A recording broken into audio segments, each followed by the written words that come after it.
ষাটটি মামলা না, 700 মামলা না। আলেম সমাজকে ধ্বংস করার মানুষকে কথাবার্তা নেই যেভাবে অপমান করেছে, আমার মনে হয় পৃথিবীতে এরকম কোন দৃষ্টান্ত নাই। তদন্তের নামে, রিমান্ডের নামে তাদের শারীরিক পর্যন্ত অত্যাচার করেছে, এটা আমি জানি, কারণ আমরা তো সবাই কম বেশি জেলে যেতাম। এই যে সুসংগঠিত একটি কর্মী সভা, অনেক সভা আমি সারা জীবনে প্রায় 50 বছরের রাজনীতি জীবনে দেখেছি, কিন্তু আজকে এই সভা দেখে আমার কাছে মনে হলো আগামী যে জাতীয় সংসদে নির্বাচন হতে যাচ্ছে দেশে, সেই নির্বাচনে এই সভা প্রমাণ করে বিএনপিকে ঠেকানোর আর কেউ নাই। বিএনপি, বেগম জিয়ার দল, তারেক রহমানের সাহেবের দল, শহীদ জিয়া রহমানের দল, মার্কা আমাদের ধানের শীষ। বিএনপিকে কেউ ইনশাআল্লাহ হারাতে পারবে না, কেউ। একেবারে এই যে দুলুভাই বলছিল, আমি শুনছিলাম, আপনার সুখে থাকেন, দুঃখে থাকেন, বেদনায় থাকেন, কষ্টে থাকেন, সবসময় কিন্তু আপনারা আছেন মানুষের সঙ্গে। যখন স্বজন চলে যায় তখন যে জানাজাটা, সেই সময় আপনি, তাহলে কত গুরুত্বপূর্ণ জায়গায় আপনি আছেন। এই জায়গাটা নষ্ট করার তালে ছিল শেখ হাসিনা। আলেম সমাজকে ধ্বংস করার মানুষকে কথাবার্তা নেই যেভাবে অপমান করেছে, আমার মনে হয় পৃথিবীতে এরকম কোন দৃষ্টান্ত নাই। মামলা ছাড়াই তাকে জেলখানায় নিয়ে গেছে, তাকে দিনের পর দিন নির্যাতন করেছে, তদন্তের নামে, রিমান্ডের নামে তাদের শারীরিক পর্যন্ত অত্যাচার করেছে, এটা আমি জানি, কারণ আমরা তো সবাই কম বেশি জেলে যেতাম, তাদেরকে দেখেছি।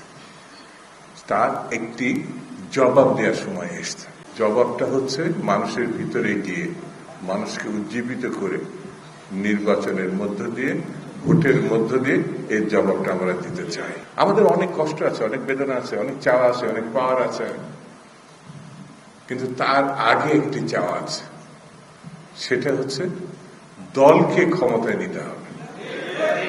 আপনাদের চোখে পড়ছে কিনা জানে না, বিএনপির সঙ্গে কেউ কেউ আওয়ামী লীগের তুলনা করছে, যে আওয়ামী লীগ খেয়েছে এবং আরেকটি দল খাওয়ার অপেক্ষা করছে, ইঙ্গিতটা বিএনপির দিকে। আমি বলবো, বেগম জিয়া জেল খাটলেন, আমাদের আলেম ওলামা, ছাত্র, যুব, শ্রমিক, কৃষক, মেহনতি মানুষ জেলে গেলেন, আব্দুল সালাম পিন্টু ফাঁসির আসামি হলো, এটাতে তাদের চোখে পড়ে নাই?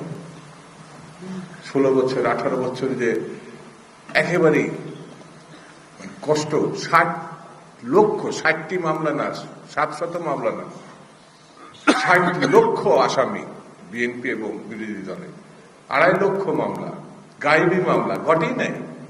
পৃথিবীর কোন জায়গায় এই গায়েবী শব্দে মামলা, এটা আপনার নাই।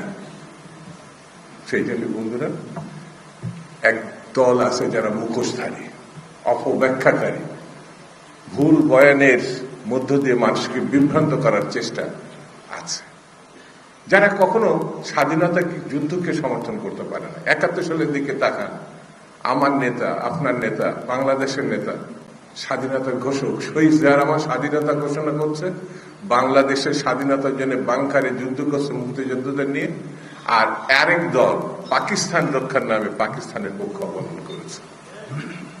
তারা আজকে আমাদের শিখাচ্ছে কি করতে হবে, কি জানতে হবে। ভোট তো 2-3%, বিএনপির সঙ্গে যখন থাকেন তখন 18-19টা সিট পান, আর একা একা ইলেকশন করলে 2 থেকে 3টার বেশি ওঠে না। এমন কি করছে যে তারা যেন একেবারে হুমড়ি খেয়ে পড়বে। আমাদের কথা হচ্ছে, আমরা জাতীয় ঐক্য চাই, আমরা ফ্যাসিবাদের বিরুদ্ধে ঐক্যবদ্ধ থাকতে চাই, বিভেদমূলক কোনো বক্তব্য দিতে চাই না। আগামী দিনে আমরা ঐক্যবদ্ধভাবে সামনের দিকে এগোতে চাই। এই জন্য আমাদেরকে আজকে যে আলেম সমাজ এখানে আছে, তাদের অনেক দায়িত্ব, জাতিকে, সমাজকে, রাষ্ট্রকে এক জায়গায় নিয়ে আসতে হবে।